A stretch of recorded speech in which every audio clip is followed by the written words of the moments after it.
Chicken fry piece biryani అంటే ఎగిరి గంతేసే వాళ్ళు చాలామంది ఉంటారు. ఇవాళ మా ఇంట్లో దాన్ని వెరైటీగా యూనిక్ స్టైల్లో చేసాం, చూద్దాం రండి.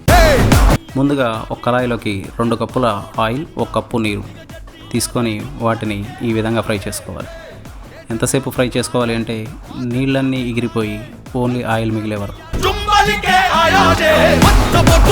ఇగో ఈ విధంగా కలర్ రాగానే ముక్కలన్నీ పక్కకు తీసేసుకోవాలి. తీసేసుకున్న తర్వాత ఆయిల్లో ఉల్లిపాయలు, పచ్చిమిర్చి, టమాటాలు, అల్లం వెల్లుల్లి పేస్ట్ వేసి కాసేపు మగ్గాక పెరుగులో కొంచెం కారం, మసాలా, ఉప్పు వేసి ఆ పేస్ట్ మొత్తాన్ని ఆయిల్లో వేసి కాసేపు ఫ్రై చేయాలి. ఫ్రై చేసిన తర్వాత ఆయిల్ ఇలా పైకి వచ్చాక ముక్కలన్నీ అందులో వేసుకోవాలి.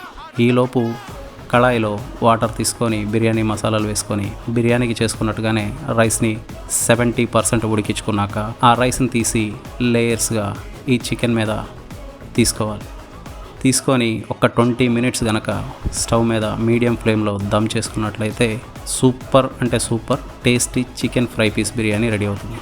చూశారు కదా ఎలా ఉందో, చాలా అద్భుతంగా, చాలా టేస్ట్గా ఉంది. ఇవాళ మా ఇంట్లో పండగంటే పండగే.